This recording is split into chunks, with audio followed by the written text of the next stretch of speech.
Hi, my name is Olivier Gauthier. I will be presenting my senior design on the condensate return tank in the green middle at Century Aluminum.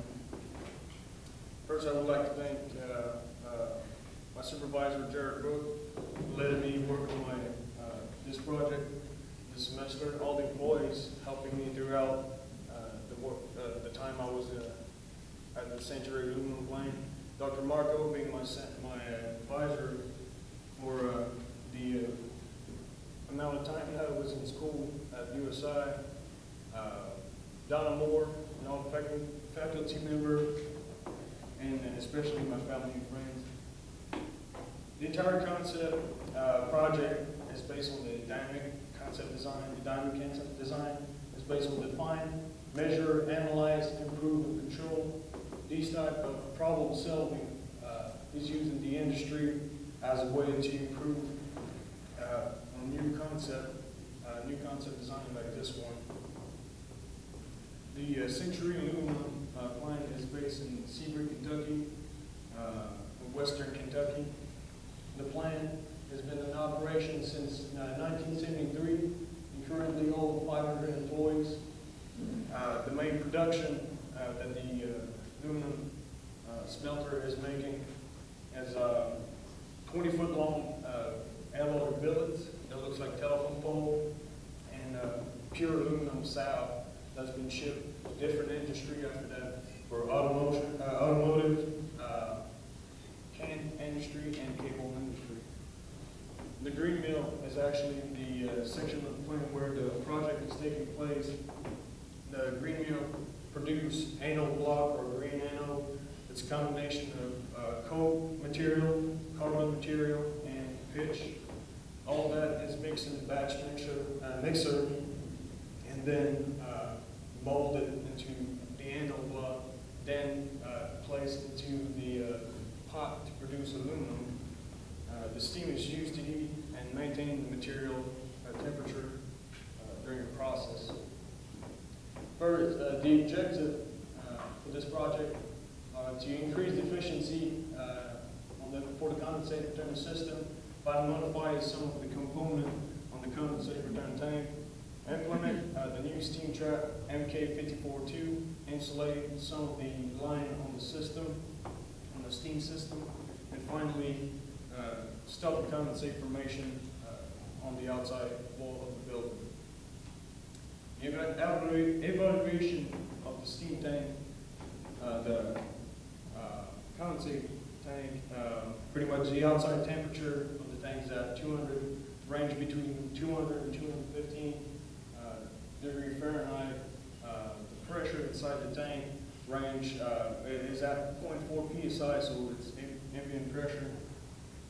The two pumps on the side, as you can see right here, brings back the condensate to the boiler to bring the efficiency back up, and the pumps are regulated through a limit switch, right, as you can see on the picture.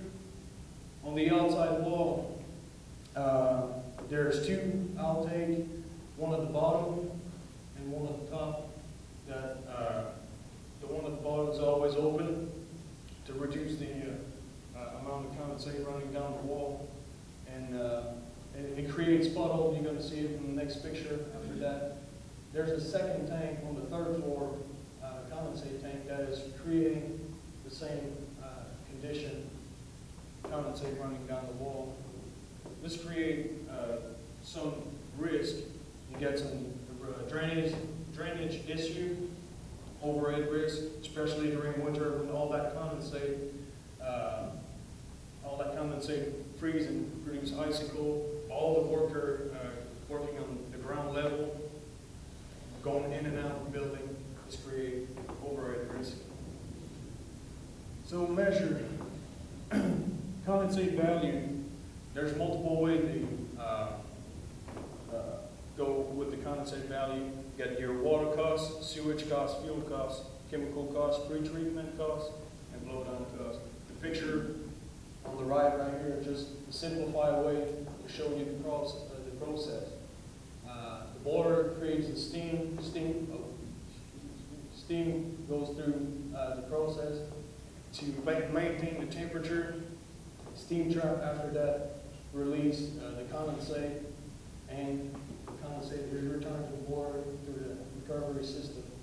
The focused area would be the condensate area. Some of the givens, for the water costs, we got chemical, water, and sewage. For the operation, the water operation, it's based on 8,000 hours per year. So you got low fire, mid fire, and high fire. BTU per hour for the boiler, it's a 300 horsepower power boiler. So we produce about 12.5 million BTU per hour. Let's just assume too that the condensate load produced by the process is about 11,000 pounds per hour. Got some of the enthalpy of the condensate, makeup water, and steam.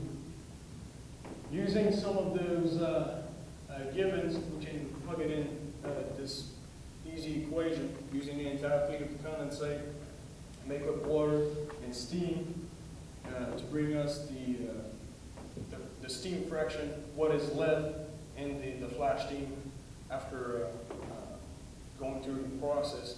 This equation gives us a 14% of heat remaining in the condensate. Using that 14%, we can actually plug it in another equation, for the other equation to save, to figure out how much water we could be saving after 1 year.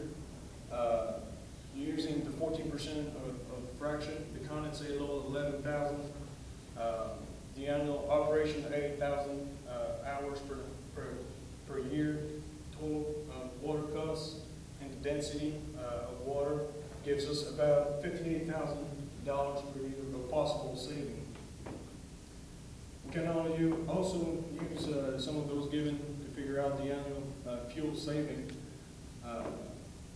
Also using the steam flash fraction at 14% condensate load, annual operation of 8,000, makeup water from about 55 degrees Fahrenheit to about 212, 215 degrees Fahrenheit. The fuel cost, it's at $8 per million BTU right now. It ranges between $6 to $10. It's changing every month. And the water efficiency at 80% times the million BTU. Plug it in the equation, and it gives us a $152,000 of possible saving after a year. The value of condensate can be quite substantial when all the effects of the unrecovered condensate are taken into consideration. As you can see in this picture now, with both annual saving of the water, sewage, chemical, and the fuel saving, the total amount is up to $211,000. It's quite substantial. Analyze this part of the project. I will be presenting the steam trap and the heat exchanger. First, from left to right, we got the float steam trap, inverted bucket. On this one, inverted bucket, the thermodynamic steam trap, and the thermostatic steam trap. All those steam traps have been used in the past at the Century Aluminum plant, but have failed miserably on the drainage issue, durability, and temperature during winter time. The heat transfer system, there's two types that I went through. The air type heat transfer and the water type heat transfer. For the water type heat transfer, the advantage of using the water type is a higher specific heat capacity and thermal conductivity of water over air. So actually it's more efficient than the air, and it allows you to transmit heat over a smaller period of time. But the problem with this kind of type of heat exchanger, you have to deal with water, the high costs of maintenance and high material costs overall brings it down.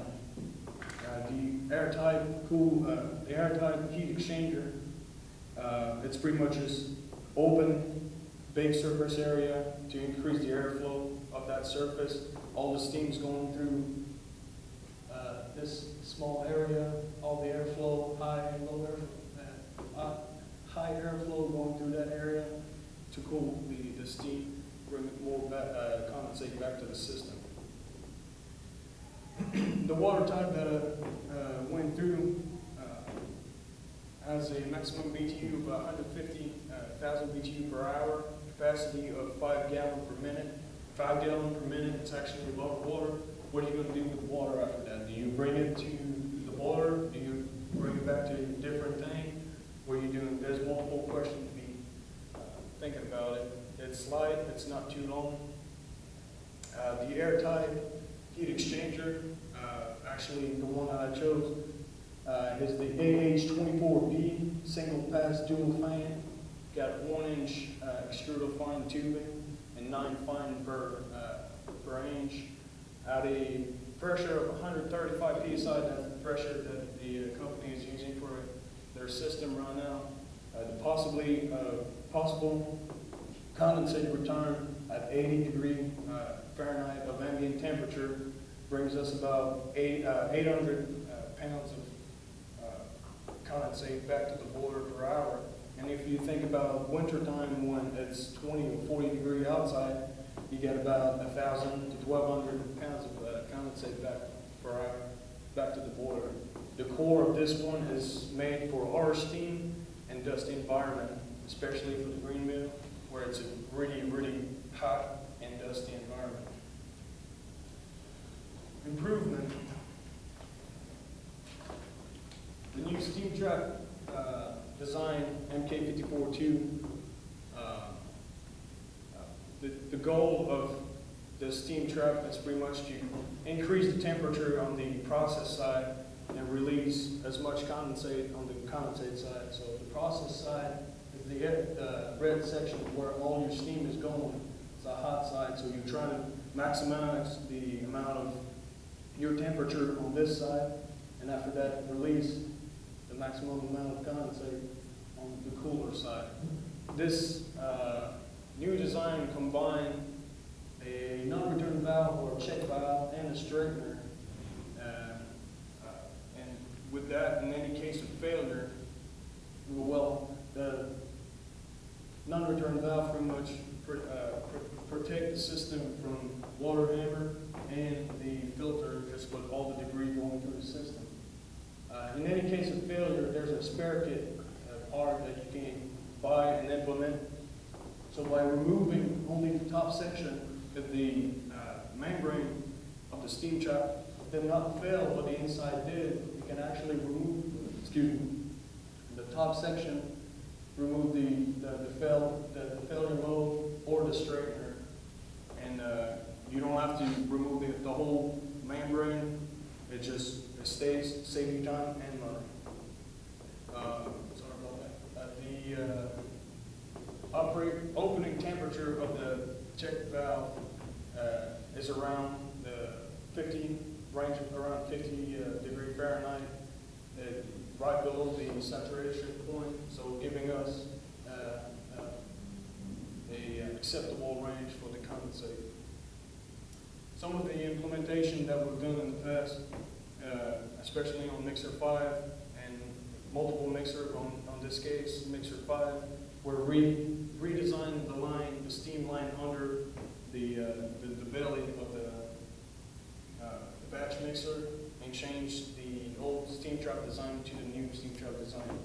The steam valve will be on with the green, and the new steam trap design will be in blue. The front view, as you can see before, it was only one valve, one line for the steam to go out of the system. It's been split in two, and by maximizing the two steam trap, you keep as much hot temperature on one side, the batch mixer, and release as much condensate on the other side. As you can see, there's only one steam trap, two steam traps, one at the bottom and one on top on the next picture I'm going to show you. So by increasing the amount of steam trap from 2 to 6, we managed to increase the temperature inside the batch mixer and increase the amount of condensate going back to the boiler. As you can see right now, the old steam trap design needed a checkup valve right here and a straightener and about 4 to 5 feet worth of piping to be installed on the system. Now, the new steam trap design includes both of those things, and you barely need any material to be installed. Same thing with the back. Didn't have any steam trap before. Installed 2 of them, maximize the efficiency of it. There's a picture of the infrared gun on the mixer that I've done before. The new steam trap design gives us a 357 Fahrenheit on the steam side and a 250 Fahrenheit on the cooler side, the condensate side. The old steam trap design inverted bucket is around 342 Fahrenheit on the steam side and 225 Fahrenheit on the condensate side.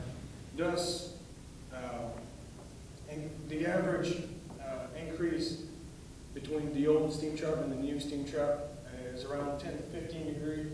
You wouldn't think that 10 to 15 degrees is a lot of a big result, but in this case, this type of industry, any result when a few degrees can actually change the density of your product and the quality of your product, any positive increase is acceptable.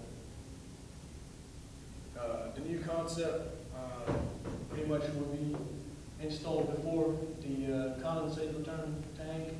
It will be a fan system. The fan system will increase the flow of condensate back to the system, thus increasing the flow of condensate back to the system and decreasing the amount of boiler costs. Eventually, a possible VFD or variable frequency drive will be implemented. The VFD would be to reverse the airflow of the system. So let's say during summer you want to cool the building down, so you reverse the airflow, and during winter you want to warm the building up, so you just reverse the airflow with the VFD. Also during summer you want your airflow to be as high as possible to cool the maximum amount of condensate, flash steam to condensate. And during winter, if it's 20 degrees outside or 40 degrees outside, you want to lower your airflow just to make sure that your condensate is not going to be too cold. If not, it's just not efficient. Control.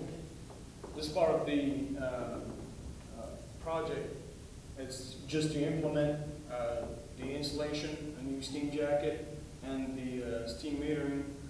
The steam jacket is just to allow the maximum steam efficiency throughout your system. And the steam metering actually is not going to be saving you money in particular, but on the side of good housekeeping, and it can be a good, useful troubleshooting tool. Economic overview. The budget's been split in 2. You got the budget for the design and the future budget. Budget for the design material, you got the steam trap, cooling fan, some of the steel pipe related to that, ductwork, labor in-house, and contractor. Then in-house labor is at $25 an hour. The contractor range around $60 an hour.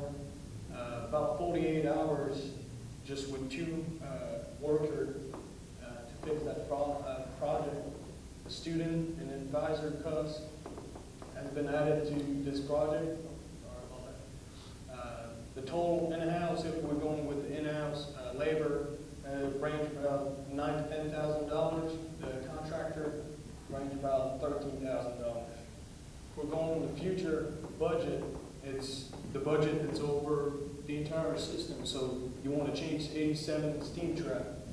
So if you want to change 87 steam trap, it's going to cost you about $30,000 for it, all your steel pipe, installation cover to maximize the efficiency of your system, of your steam, your sensor, good housekeeping, labor, like I said, 25 in-house and $60 contractor.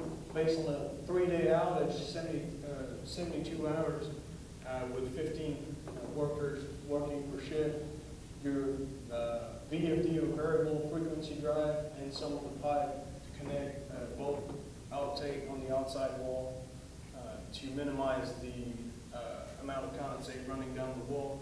The total amount for the in-house range around $111,000, and the contractor budget would be close to $150,000. In conclusion, the saving made by the installation of an efficient condensate retention system with associated pipe design could lead to positive return of investment less than 6 months down the line. Some of the recommendation for it is to change defective steam trap on pitch and mixer system. I would recommend to change the steam trap as failure occurred instead of just spending the whole amount of money and spending time with the outage. It's costly, and on the long run, I'm not sure if it would be the best way to go for it. Install this the system to retrieve the maximum condensate. Possibly modify the second tank, condensate return tank on the 3rd floor. As you can see, it's running, it's creating a lot of condensate running down the wall, over at risk during winter. Insulate the steam system, and eventually connect both pipe from the bottom to the top, bring everything back to the drain, and minimize the amount of condensate running down the wall. Question? Questions?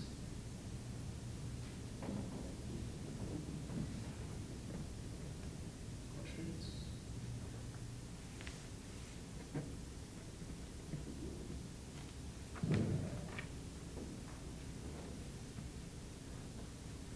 Has the company agreed to implement the first phase of this, or are they still evaluating it? Some of it, talking about the budget, the installation I know is ongoing right now. And for the rest of the project, this is the presentation. And that's pretty much it. So we're going to talk about it and see what's going on. Any more questions? Right, you currently work there, right? No, I'm actually not working there. Okay, was it an internship there? It was an internship, and Oh, okay. the internship Was this the big project for the so internship? yeah, exactly. Okay. Any other questions? All right, let's give him a hand.